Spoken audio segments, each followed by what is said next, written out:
OTB AM. With Gillette, put your best face forward with our new and improved razors. Yeah, it's 9:20 on this Friday morning here on OTB AM, and it's time to say a very good morning to our own Phil Egan. Morning, Phil.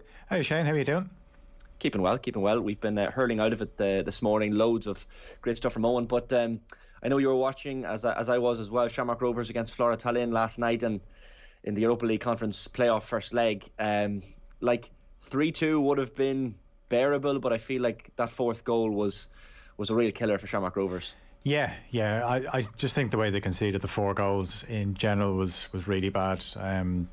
You're looking at, I know Stephen Bradley had talked before the game about Fiorentina, and they were probably a tougher proposition than Slovan Bratislava, which I didn't necessarily agree with, but Rovers were so open, and the fact that they got it back to 3-2, you thought, right, just close up shop and set things up lovely for Tala Stadium next Thursday, where you're going to have 3,500 fans behind you, and you've got to look at them and you can analyse how Flora play, and it's definitely doable.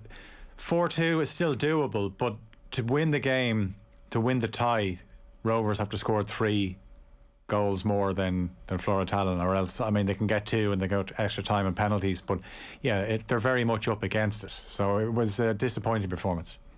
Yeah, and nearly €3 million available for the winners, so we know what's at stake even financially for Shamrock Rovers as well. Like, when that Liam Scales header goes in, and that they reduce the deficit to 1 with 4 minutes left, it's like you said. I think Dan McDonnell called it a horror show on Twitter last night. Like, it's the nature of the goals Shamrock Rovers conceded. Defensively, a mess at times. Yeah, and Stephen Bradley said it after the game. He just was baffled by the way they conceded the goals. He was like, we don't concede goals like that, and it was just really, really poor. And I think even just when Graham Burke got the goal before half time, you thought, right, that's going to settle them down, because there was a little spell where Dylan Watts had a chance just before that and forced a good save out of the keeper, and you could see Rovers were getting on top.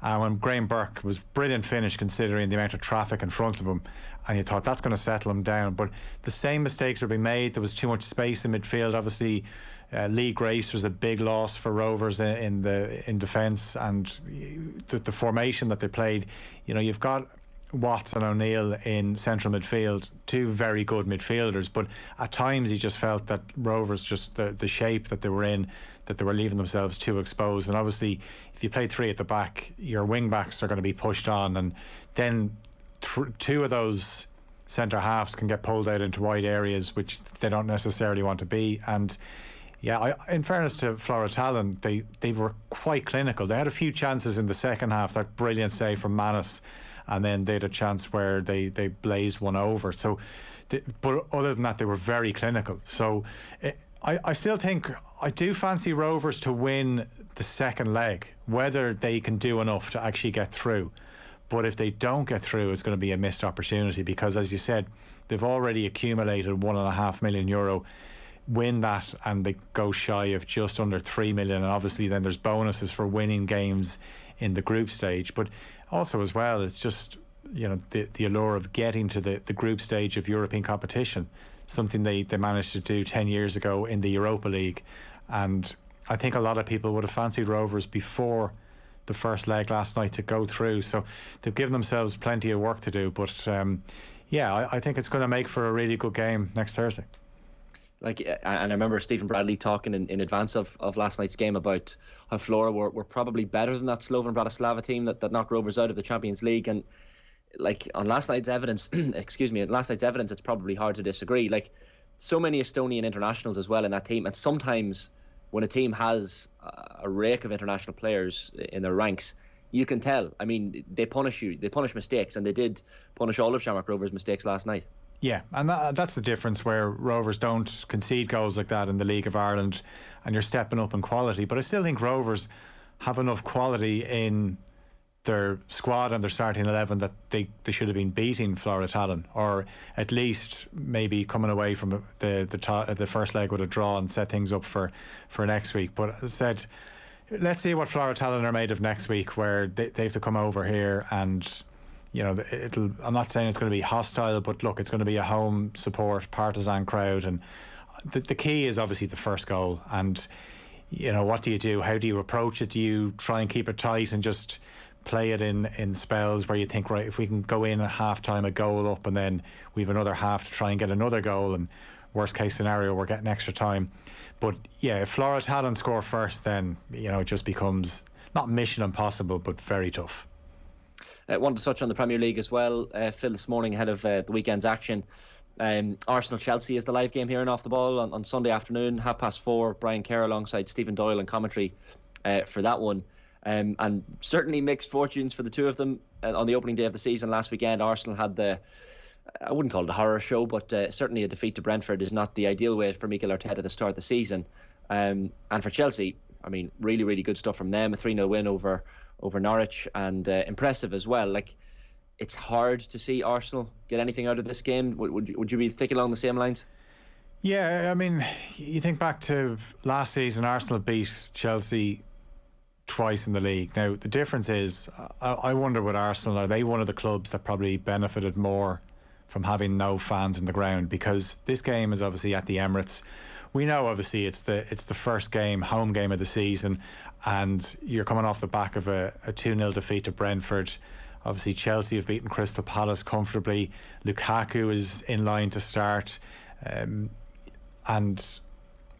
you just wonder if Chelsea were to score first, what that would do for the atmosphere at the Emirates, because there's probably a lot of very frustrated Arsenal fans that are going to be in the ground on Sunday, where they're looking at how the club is run.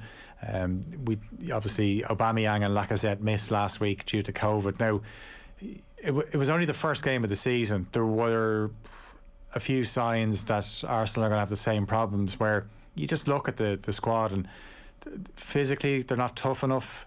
Mentally at times they're not tough enough. They've no leaders. I just think even the second goal they conceded, sure, Bernd Leno has been fouled. It was quite clear he's been fouled, but what you want to see there is, you want to see either Leno or Arsenal players around saying to the officials, are you going to check that? Because that's ridiculous. Pontus Jansson is holding him, and he's got his arm around them, and at least force them into having a look and consider, is this a goal that we have to disallow?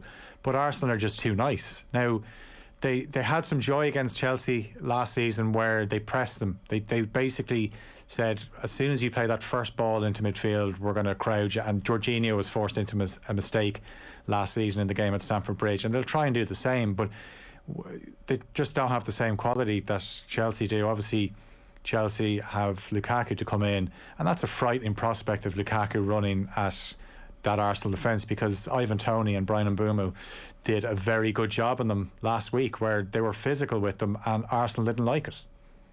Yeah, for sure. Romelu Lukaku's an interesting one. I was checking the predictions, OTB predictions there for the season. Both myself and yourself went for Romelu Lukaku, as did plenty of others for top goal scorer this season. So it'll be really interesting to see what he brings to that Chelsea lineup. A trim-looking Romelu Lukaku, it has to be said as well. Liverpool as well in action. I think it's the early kick-off on Saturday against Burnley. Phil, this week we had Kevin Kilbane writing them off. We had John Giles talking them up. Where are you at on Liverpool at the moment?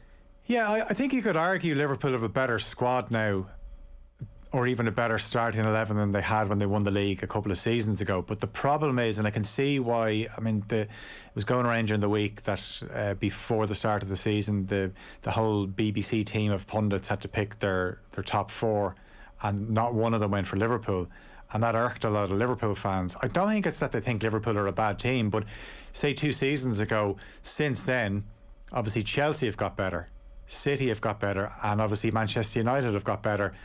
And there is that worry that if Liverpool pick up a few injuries like they did last season, have they got the depth? And I don't think they have the depth. But so you're basically going into a season thinking, if Liverpool can stay relatively healthy in terms of injuries, then of course they can win the league. Van Dijk coming back is a massive, obviously, it's such a big boost for Liverpool. Not only is he the best defender in the Premier League, but his distribution. Even watching him last week, he's pinging balls out to each wing. You think of, he has the ability to hit a 60-yard pass. Think back to the Champions League winning season, the away leg against Bayern Munich, Sadio Mane's goal. Van Dijk pings a ball 60 yards. Now, Mane still has a lot to do, but the fact that he has that in his locker, Liverpool didn't have that last season, and teams then are thinking, let's just go push up on Liverpool, force them into mistakes. Now they're a little bit caught in between where they don't want to leave their defence one-on-one with Liverpool, because Van Dijk could just ping a ball over the press, and that's what he gives you. And obviously, because he's a centre half as well, he's coming back from a cruciate injury. It's not as if he's a combative midfielder where you'd be worried about him going into a load of challenges. He can just work his way back to full fitness, and it's rare you see Van Dijk having to go full tilt because he's just that good. Now tomorrow is a good test for him in terms of balls being thrown into the box by Burnley, and you know, the physicality of it. So it'll be a tough test for them. Burnley have actually done well in their last couple of visits to Anfield. Obviously they were the team that ended that unbeaten run, and they drew with them the season before, the only team to get something at Anfield that season. So Burnley do love playing a game at Anfield, but I think the fact that it's the first home game of the season, full house, even though it's a 12:30 kick-off, sometimes it can take Liverpool a while to wake up, but I think they'll be ready for Burnley tomorrow. Just briefly, Phil, then Manchester United, very impressive in their opening win over Leeds United. I know you went for United to finish fourth in the Premier League this season. That was before, of course, that game last weekend. But where are you at on them at the moment? I suppose they have to keep their feet on the ground. It's only one game into the season, but the squad looks a lot better than it did last season. The additions of Varane and Sancho are huge. Yeah, absolutely. And it's so important to hit the ground running, because United did quite the opposite last season. They obviously lost to Palace, and they were obviously starting a week later than everyone because of the European involvement. So I think we United, obviously one thing that stood out last week was they looked fit and strong, and Solskjaer said it after, where that was the problem last season, that they were sleepwalking into the season. So you got to hit the ground running. They've nice fixtures. They've obviously got Southampton on Sunday away, and we know how good United were away from home.